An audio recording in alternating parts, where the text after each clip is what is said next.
Bonjour M. Asselineau. Quel argument pourriez-vous donner à tous les jeunes qui vont aller voter pour la première fois d'aller voter pour vous aux élections au premier tour qui est dans moins de 2 semaines? Qu'ils aillent sur Internet, ils verront que je suis l'un des candidats qui est le plus dynamique sur Internet. Et je n'ai pas de ma langue dans ma poche. Je donne aux Français de toutes les origines, de toutes les convictions. Je leur donne les moyens de comprendre ce qui se passe. Et je crois que c'est ça, à mon avis, la priorité. Je m'adresse à tous mes compatriotes en faisant confiance à leur intelligence. Et la deuxième chose aussi pour laquelle ils devraient voter pour moi, c'est que je leur offre la France du 3e millénaire. En fait, la construction européenne n'est pas la modernité. C'est une vieille lune. C'est un apartheid planétaire qui ne dit pas son nom. Au 3e millénaire, les Français, la France, doit s'adresser au monde entier. Nous avons autant de choses en commun et même bien davantage avec l'Algérie, le Maroc, la Tunisie, le Sénégal, la Côte d'Ivoire, Madagascar, le Gabon, le Cameroun, le Vietnam, le Liban, la Syrie, le Québec, etc., qu'avec les pays scandinaves avec lesquels on n'a pas beaucoup de liens.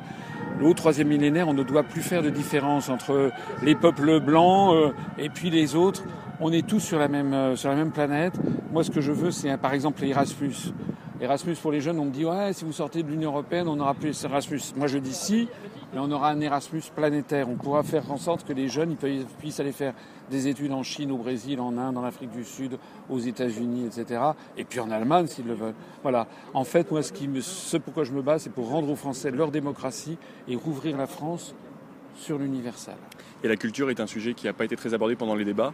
Quelle est l'importance, selon vous, de la culture dans votre programme et comment la promouvoir au mieux, cette culture? Alors pour moi, la culture, c'est effectivement quelque chose de très important. Ce que je voudrais, c'est que les jeunes Français, quelles que soient leurs origines, d'abord, ils s'approprient la culture française, qui est quand même une des grandes cultures du monde. Bien sûr. Donc on est, par exemple, à la télévision, de temps en temps, une pièce de Molière, une pièce de Feydeau pour rigoler, ou de La Biche, des grands films français des années 30, des années 40. Mais ce que je voudrais aussi, et ça c'est vraiment quelque chose qui me tient à cœur, parce que moi j'ai vécu au Japon, je parle le japonais, je suis allé dans 85 pays du monde.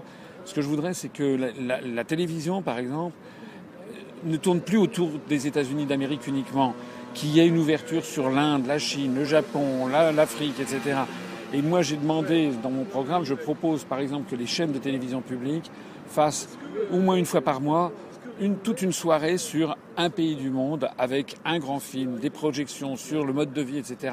L'Inde. Pour découvrir d'autres cultures. Pour découvrir d'autres cultures.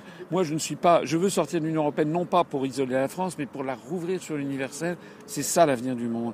Et je cite dans mes conférences, je suis le seul candidat à la présidence de la République qui parle devant le drapeau bleu, blanc, rouge, parce que c'est le drapeau de la Révolution française, le drapeau de la souveraineté nationale, mais je parle aussi devant le drapeau de l'Organisation des Nations Unies, parce que la France a une vocation planétaire, et je parle devant le drapeau de l'Organisation internationale de la francophonie, parce que nos affinités, nos liens les plus étroits, c'est quand même, notamment en termes migratoires, en termes de langue, en termes d'échanges culturels, etc., avec les pays de la francophonie, et notamment les pays d'Afrique. Vous savez que la langue française est en train de grimper dans le monde. Elle sera peut-être la 3e langue la plus parlée au monde en 2060.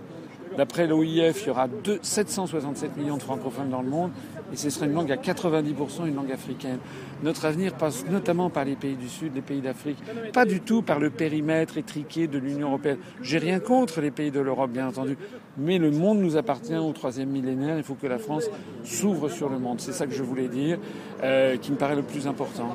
Et un dernier mot, vous trouvez cette campagne palpitante? Est-ce que vous ne trouvez pas qu'il est dommage que beaucoup les affaires ont fait souvent parler, un petit peu moins les programmes des uns et des autres? Oui, je trouve que, en fait, ce qu'il faudrait, c'est...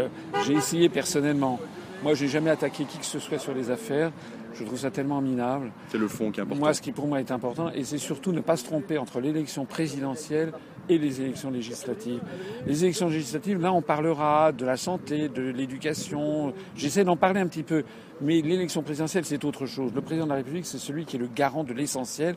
C'est celui qui est le garant de l'indépendance nationale, du respect des traités, de l'intégrité du territoire. C'est celui qui, en fait, le chef de l'État, c'est celui qui a une vision pour la France. Dans mes meetings, je suis le seul candidat à parler devant le drapeau de la République, le drapeau de l'ONU et le drapeau de l'Organisation internationale de la francophonie. Et dans mes meetings, je suis le seul candidat à parler d'un grand sage indien qui s'appelle Sri Aurobindo, qui a vécu de 1872 à 1950. Sri Aurobindo a participé à l'indépendance de l'Inde auprès de Gandhi. Et Sri Aurobindo a écrit un livre formidable en 1919 qui s'appelait « L'idéal de l'unité humaine », qui prenait appui sur un des très vieux textes de l'Inde ancienne, des textes en sanskrit, des Upanishads, qui dit « l'humanité est une seule famille ». Et Sri Aurobindo, dans ce texte, il consacre un chapitre entier au projet des États-Unis d'Europe, dont on parlait déjà en 1919, et il dit que ça serait une catastrophe. Il ne veut pas de nationalisme européen face à d'autres grands blocs, parce que ça serait aller vers la guerre.